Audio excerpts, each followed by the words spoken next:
Boa noite, irmão. É motivo de alegria estarmos aqui reunidos na casa do Senhor para realizar o culto da UBH, União Batista de Homem. Esse culto é realizado pela Primeira Igreja Evangélica Batista de Lábrea. Peço aos irmãos que abram sua Bíblia no livro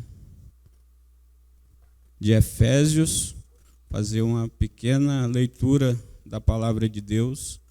Efésios 2, 4 a 10.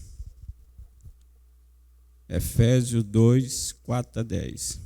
A palavra de Deus nos diz em seu livro: mas Deus, sendo rico em misericórdia, por causa do grande amor com que nos amou, e estando nós mortos em nossos delitos, nos deu vida juntamente com Cristo. Pela graça sois salvos. E juntamente com Ele nos ressuscitou e nos fez assentar nos lugares celestiais em Cristo Jesus, para mostrar nos séculos vindouros a suprema riqueza da sua graça, em bondade para conosco em Cristo Jesus. Porque pela graça sois salvos, mediante a fé. E isto não vem de vós, é dom de Deus, não de obras, para que ninguém se glorie, pois somos feitura dele, criado em Cristo Jesus, para as boas obras, as quais Deus de antemão preparou para que andássemos nela. Que a palavra de Deus aplique em vossos corações. Vamos agora dar continuidade, chamando o irmão Luiz para o louvor.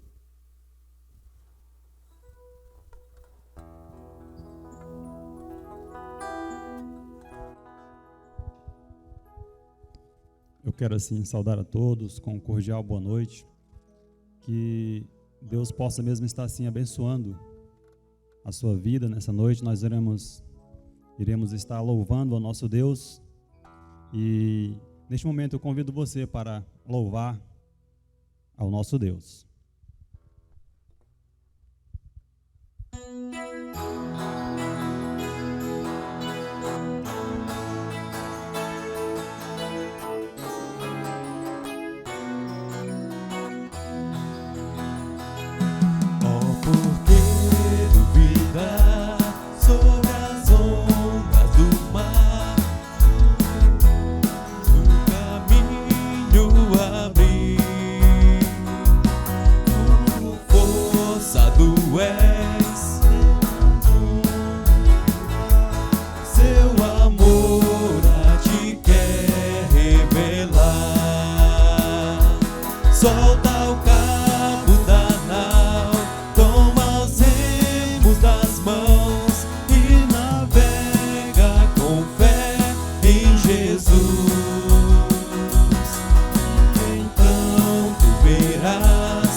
O teu ego tirar sobre as ondas poderás possas andar.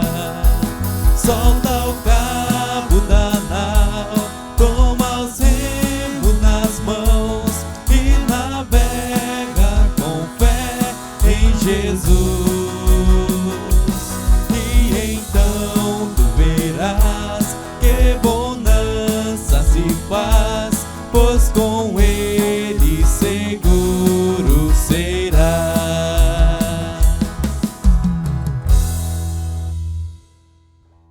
Neste momento nós iremos ainda estar louvando ao nosso Deus com o hino Deus enviou o seu Filho amado.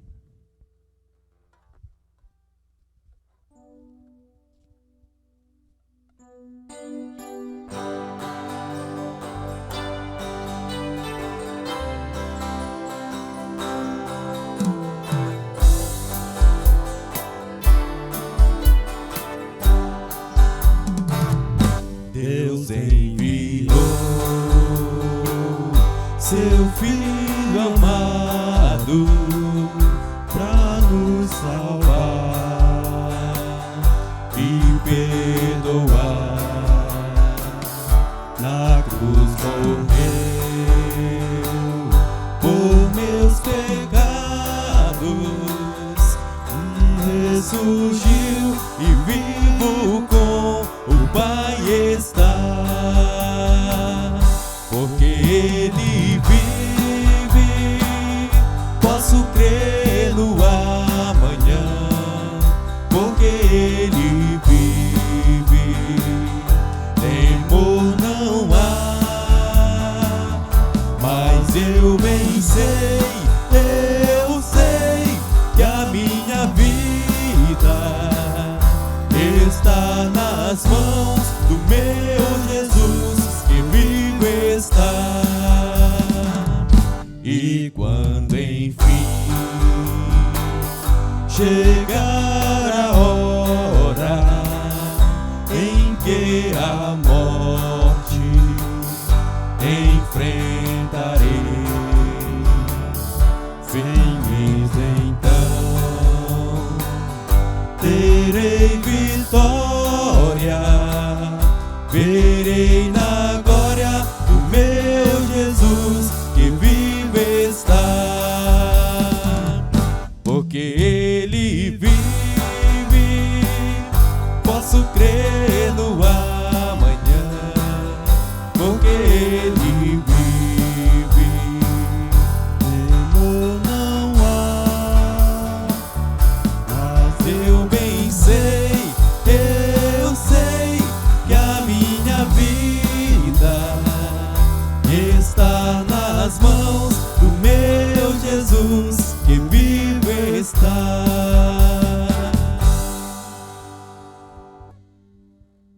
Dando ainda continuidade, nós iremos louvar o nosso Deus com o hino Quem pode livrar como o Senhor.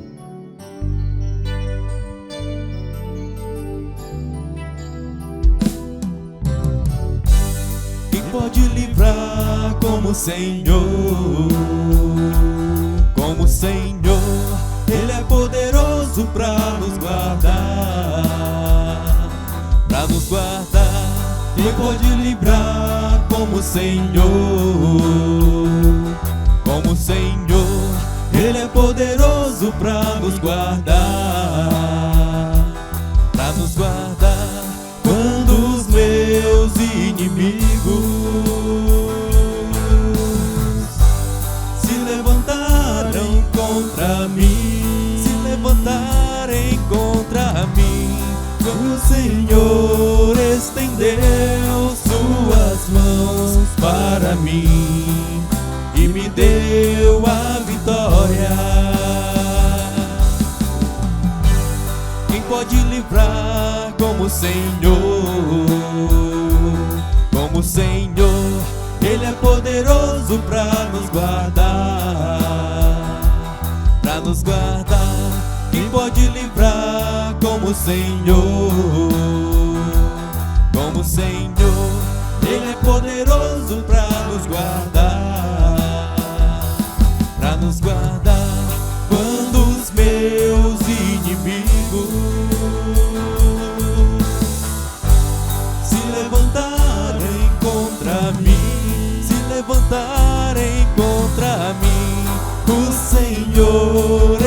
estendeu suas mãos para mim e me deu a vitória.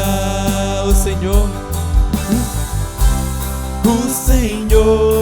estendeu suas mãos para mim e me deu a vitória.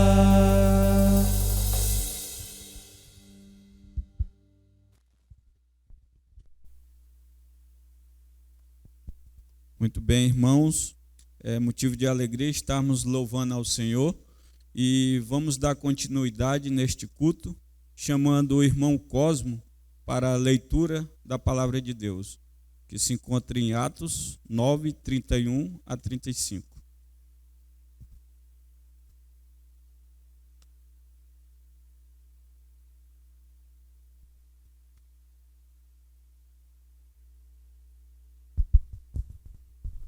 Boa noite, amados irmãos. Vamos abrir nossa Bíblia em Atos dos Apóstolos, capítulo 9, do versículo 31 ao 35. Assim diz a palavra do Senhor. A igreja, na verdade, tinha paz por toda Judéia, Galiléia e Samaria, edificando-se e caminhando no temor do Senhor e no conforto do Espírito Santo. Crescia em números. Passando Pedro por toda parte, desceu também aos santos que habitavam em Lida. Encontrou-se ali certo homem, chamado Enéas, que havia 8 anos jazia de cama, pois era paralítico. Disse-lhe Pedro: Enéas, Jesus Cristo te cura.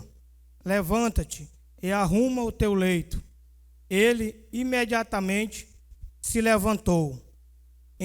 Enviaram-no todos os habitantes de Lida e Sarona, os quais se converteram ao Senhor. E o Senhor aplica sua palavra nos nossos corações.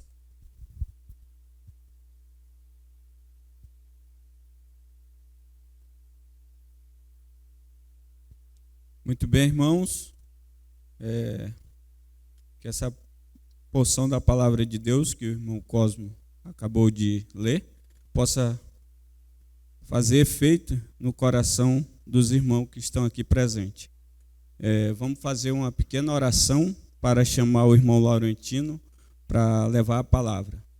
Senhor Deus e Pai, graças te damos por essa oportunidade, meu Pai, que o Senhor nos dá esta noite. Obrigado, Pai, por tudo que o Senhor tem feito com os irmãos desta igreja, com essa casa. Que o Senhor possa estar nos abençoando, nos edificando e abençoando cada irmão não só dessa igreja, mas como de outras congregações, Pai. Nos abençoa e abençoa o irmão Laurentino, que vai trazer a palavra, que possa nos edificar, Pai. Em nome de Jesus, amém.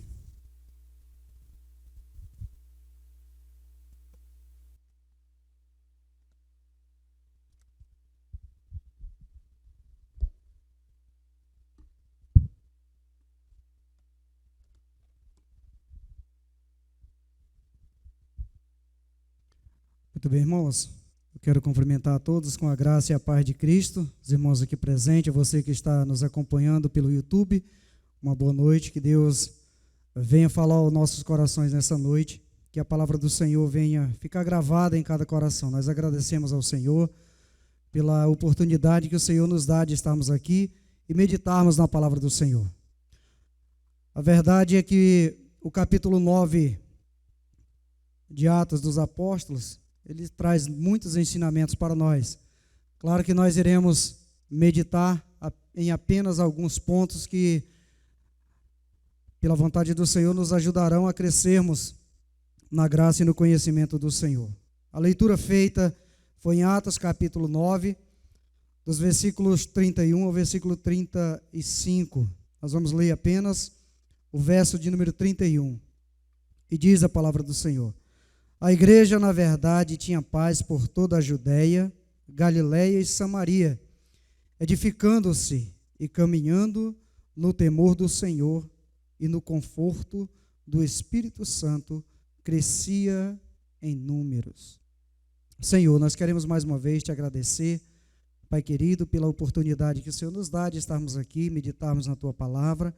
Queremos rogar ao teu Espírito Santo que fale com cada um de nós nessa noite, que nós possamos ser edificados pela tua palavra e colocarmos em prática, ó Deus, os ensinamentos contidos na mesma, e que teu Espírito Santo nos ajude a cada dia, auxilie cada um de nós, em nome de Jesus. Amém. Muito bem, meus amados. Nós vamos meditar nessa noite a respeito do tema a igreja saudável.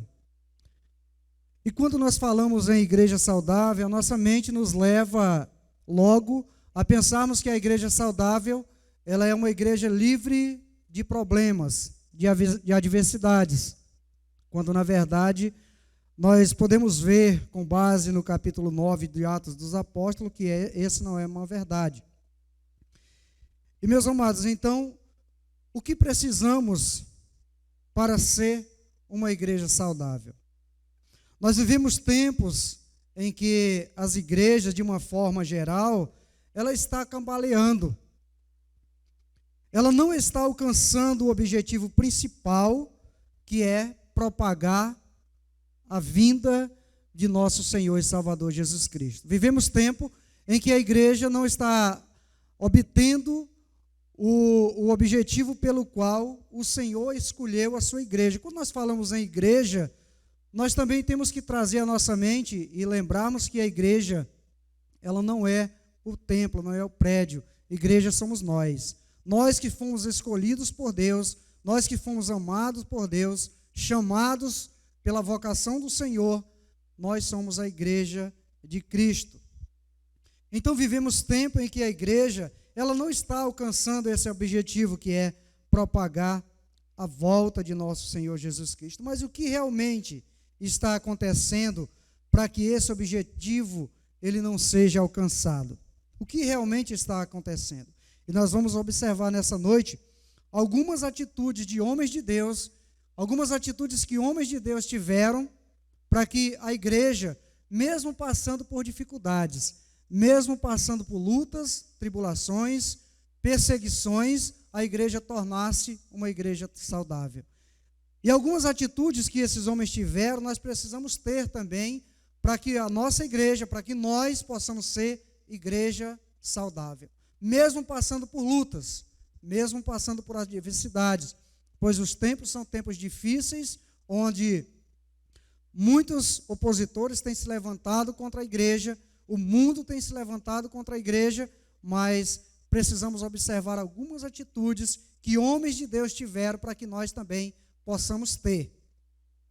E observando o capítulo 9, o versículo 10 e o versículo 17, você que está aqui no templo, se você quiser acompanhar, você também que está em casa, se você quiser acompanhar, o versículo 10 e o versículo 17 do capítulo 9 diz o seguinte: Ora, havia em Damasco um discípulo chamado Ananias. Disse o Senhor numa visão e disse: Ananias, ao que respondeu: Eis-me aqui, Senhor.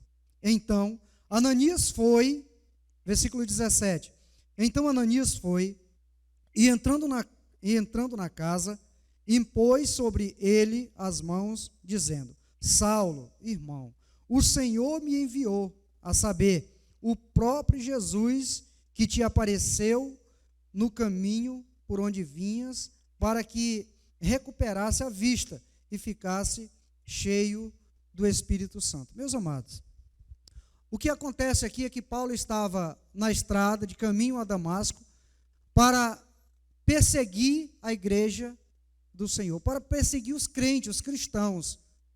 E diz a palavra, como alguns de nós somos conhecedores, que o próprio Senhor Jesus aparece no caminho para Paulo, no caso, na ocasião, Saulo, e ele então tem aquela visão do Senhor e ele cai por terra.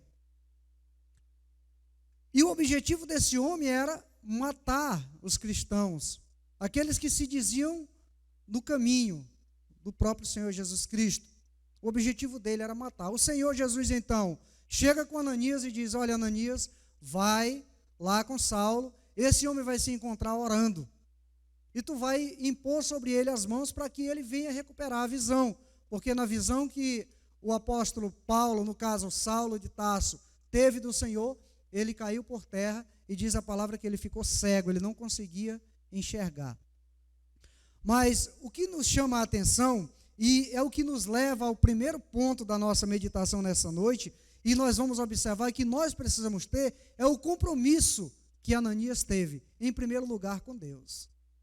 Por que o compromisso que ele teve com Deus? Irmãos, sinceramente, se o compromisso de Ananias não fosse com o próprio Senhor, não fosse com Deus, certamente ele teria hesitado em ir visitar um homem que havia recebido carta dos principais sacerdotes para matar os cristãos. Ananias era um cristão. Ao invés de fugir do seu perseguidor, o Senhor então agora manda ele ir ao encontro do perseguidor. Ao invés dele fugir do assassino, Deus manda ele ir ao encontro do assassino. E se o compromisso desse homem não fosse com Deus, certamente Ananias teria hesitado. E trazendo para nós, trazendo esse compromisso para mim e para você, nós que somos servos do Senhor, será que se nós fôssemos enviados por Deus para ir pregar a palavra em um local ermo, onde as pessoas tivessem o intuito de nos perseguir, de nos matar, será que nós teríamos essa mesma atitude, esse mesmo compromisso que Ananias teve com Deus, de ir anunciar o evangelho, de ir pregar a palavra, de ir curar? No caso aqui, o propósito do Ananias foi curar um servo do Senhor que estava passando por dificuldades. O compromisso desse homem aqui, de Ananias, em primeiro plano, ele foi com Deus. Lembra que Paulo era perseguidor, era um perseguidor perigoso, mas Ananias foi em obediência à palavra do Senhor, porque o compromisso desse homem era com Deus. O compromisso de Ananias era com Deus. O compromisso dele era com a própria igreja, com os próprios cristãos.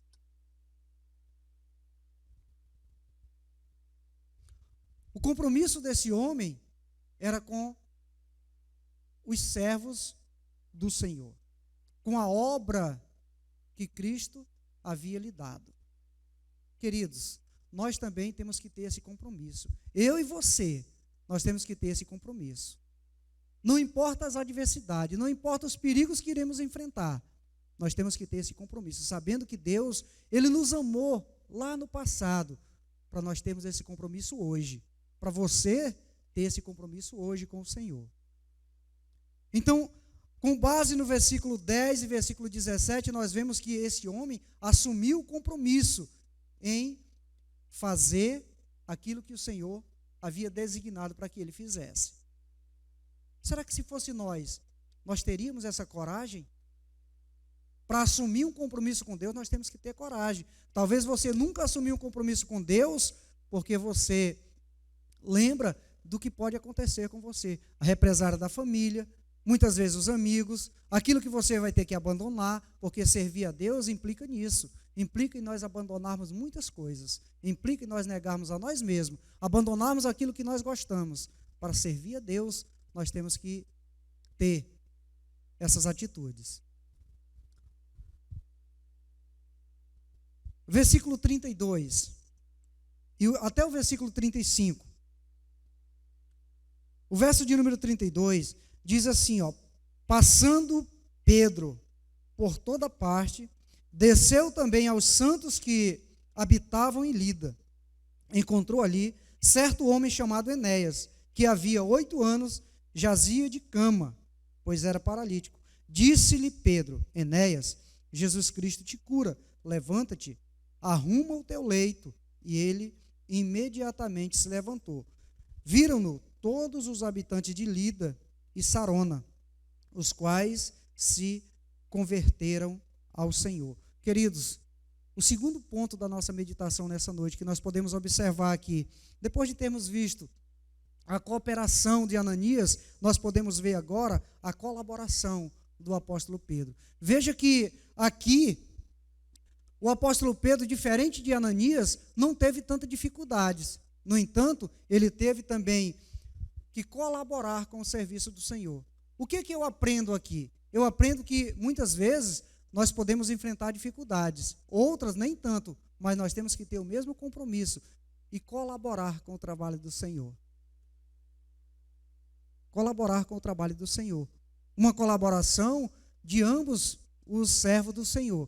Veja que Ananias, primeiramente, teve esse compromisso, e agora o apóstolo Pedro, de colaborar com o apóstolo, com o Senhor. O apóstolo Pedro teve que colaborar com o trabalho do Senhor. Esta colaboração, esta cooperação com o campo missionário, esta cooperação de uns para com os outros. E veja que em ambas as situações a pessoa estava necessitada. No caso, o Saulo, ele estava necessitado de uma cura. Aqui, este homem também estava necessitado de uma cura. E muitas vezes nós, eu e você, nós sabemos da necessidade do nosso próximo, do nosso irmão, e nós não temos esse compromisso. Muitas vezes acontece isso, nós sabemos a necessidade das pessoas que estão próximas de nós e não temos esse compromisso. Nós não colaboramos com o trabalho do Senhor. Mas eu não estou aqui para repreender, eu estou aqui para lembrar-me que nós devemos ter esse compromisso e cooperar, colaborar com o trabalho do Senhor. Queridos, a terceira coisa que nós podemos observar, o terceiro ponto que nós podemos observar aqui, está no versículo 24, no versículo 25 e no versículo de número 27. Veja, diz assim: porém, o plano dele chegou ao conhecimento de Saulo. Dia e noite guardavam também as portas para o matarem. Mas os seus discípulos tomaram-no de noite e, colocando-o no cesto, desceram-no pela muralha. Versículo de número 27. Mas Barnabé, tomando-o consigo, levou-o aos apóstolos e contou-lhe como ele vira o Senhor no caminho e que este lhe falara, e como em Damasco pregara ousadamente em nome de Jesus. O terceiro ponto que nós podemos aprender aqui é a consideração que esse homem teve para com o apóstolo Paulo. Aqui já é o apóstolo Paulo. Então, esse homem aqui, ele teve essa consideração com o apóstolo de ajudá-lo. Uma vez que agora ele passou da condição de perseguidor para perseguido, então ele teve a consideração com o seu próximo, de ajudá-lo na dificuldade. Ele estava sendo perseguido, ele estava sendo ameaçado de morte. E a consideração que esse homem teve para com o apóstolo Paulo. O versículo de número 4 até o versículo de número 9 nos mostra mais um ponto que nós devemos observar. O versículo 4 diz assim: e caindo por terra, ouviu uma voz que lhe dizia: Saulo, Saulo, por que me persegue? Ele perguntou: quem és tu, Senhor?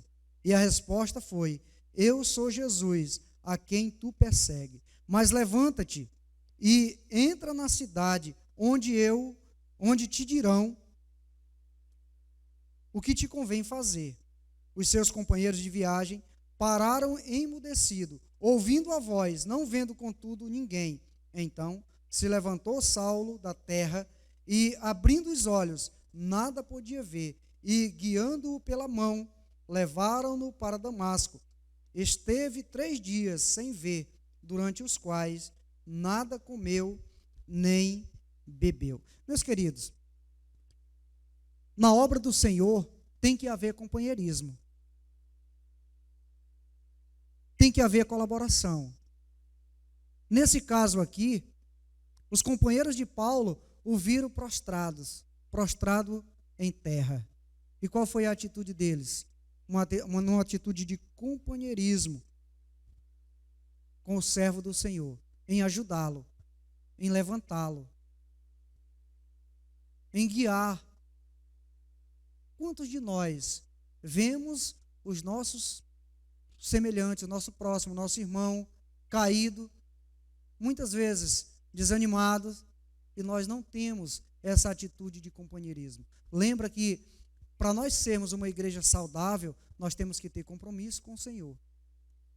Nós temos que colaborar com o trabalho do Senhor, colaborar uns com os outros. Nós temos que considerar cada situação, cada caso é um caso, e nós temos que considerar. Nós temos também que ter esse companheirismo, de ajudar quando um irmão estiver caído, quando o irmão estiver enfrentando lutas, adversidades, nós temos que ter esse espírito de companheirismo. Mas, infelizmente, um dos motivos pelo qual a igreja está cambaleando é esse. É que nós não estamos preocupados com a dor do nosso próximo.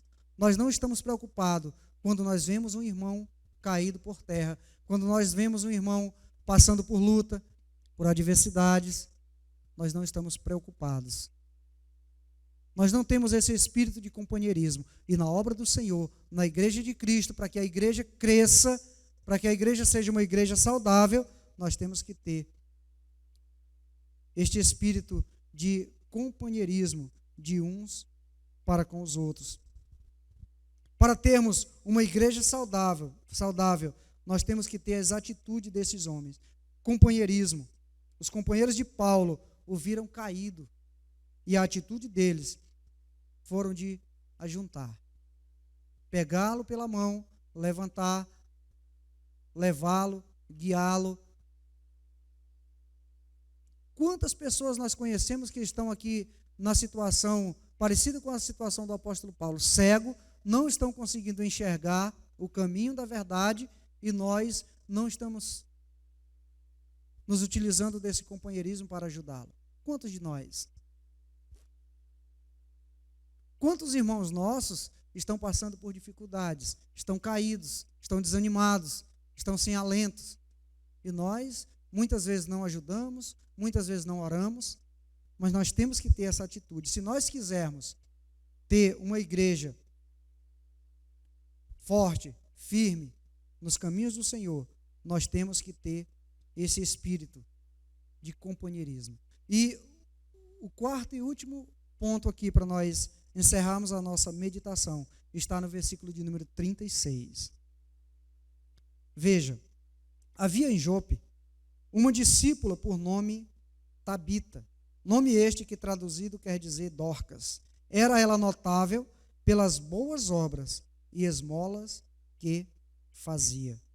Meus queridos, nós precisamos então agora da contribuição, da colaboração no trabalho do Senhor. A contribuição de Dorcas com o trabalho do Senhor. Pela graça do Senhor, nós vemos muitos irmãos contribuindo com a obra do Senhor. E quando nós falamos de contribuição, nós não estamos pensando em dinheiro, nós estamos pensando em mão de obra, serviço. Mas, infelizmente, quantos irmãos não estão dando a devida importância para o trabalho do Senhor e não estão contribuindo, não estão colaborando com o trabalho do Senhor? Quantos homens nós temos? Estou falando da igreja local, da primeira igreja evangélica batista de Lábrea. Quantos irmãos nós temos aqui na igreja? Mas quantos estão empenhados em colaborar com o trabalho do Senhor? Quantos irmãos estão realmente empenhados? Se nós pararmos para pensar apenas na UBH, na União Batista de Homens, quantos homens não estão colaborando conosco, com o trabalho do Senhor? Louvo a Deus, porque aqui tem homens que estão empenhados nesta colaboração. Mas precisamos sim ter esse compromisso com o Senhor, para que a igreja seja uma igreja forte, uma igreja que cresça na graça e no conhecimento do Senhor e que cresça também em números. Se você continuar a leitura, diz assim, versículo 37, diz: ora, aconteceu naqueles dias que ela adoeceu e veio a morrer, e depois de a lavarem, puseram-no no cenáculo. Como Lida era perto de Jope, ouvindo os discípulos que Pedro estava ali, enviaram-lhe 2 homens que lhes pedissem: não demores em vir ter conosco. Pedro atendeu e foi com eles. Tendo chegado, conduziram-no para o cenáculo, e todas as viúvas o cercaram chorando e mostrando-lhe túnicas e vestidos que Dorcas fizera enquanto estava com eles. Mas Pedro, tendo feito sair todos, pondo-se de joelhos, orou, e voltando-se para o corpo, disse: Tabita, levanta-te. Ela abriu os olhos e, vendo a Pedro, sentou-se. Ele, dando-lhe a mão, levantou-a e, chamando os santos, especialmente as viúvas, apresentou-as vivas. Isto se tornou conhecido por toda Jope, e muitos creram no Senhor. Pedro ficou ali em Jope muitos dias, em casa de um curtidor chamado Simão. Meus queridos, veja você aqui que a colaboração desta mulher cativou os outros. Então nós precisamos da colaboração de toda a igreja, tanto homens quanto mulheres, envolvidos no trabalho do Senhor, para que haja crescimento, para que o trabalho do Senhor venha a ser fortalecido. Nós precisamos, meus queridos, assumir um compromisso com o Senhor. Assim como Ananias fez, nós precisamos da cooperação no trabalho do Senhor. Nós precisamos da colaboração. Nós precisamos ter consideração uns com os outros. E também nós precisamos de companheirismo. É o que falta na obra do Senhor. Companheirismo para ajudarmos uns aos outros nas horas das adversidades, das dificuldades. E que o Senhor nos ajude, que nós possamos a cada dia ter esse compromisso na obra do Senhor, para que a igreja não venha mais a cambalear, mas para que a igreja venha a andar, para que a igreja venha crescer, venha se fortalecer. Nós temos que ter atitude. Nós temos que ter atitude. A atitude que esses homens tiveram para contribuir com o trabalho do Senhor. Se você ler o capítulo 9, você vai encontrar muitos mais ensinamentos. Mas nessa noite nós iremos ficar com esses ensinamentos. Lembra, nós precisamos de compromisso com o Senhor, nós precisamos cooperar com o trabalho do Senhor, nós precisamos contribuir e nós precisamos ser companheiros uns dos outros. Que a palavra do Senhor venha ficar gravada no nosso coração e que nós possamos a cada dia ser fortalecidos no Senhor. Que a graça de nosso Deus venha abençoar cada um e que o Senhor seja o nosso ajudador, aquele que está sempre ao nosso lado, segurando em nossas mãos, para que nós possamos caminhar. Que Deus nos abençoe e aplique a sua palavra ao nosso coração. Uma boa noite, que Deus nos abençoe. Amém.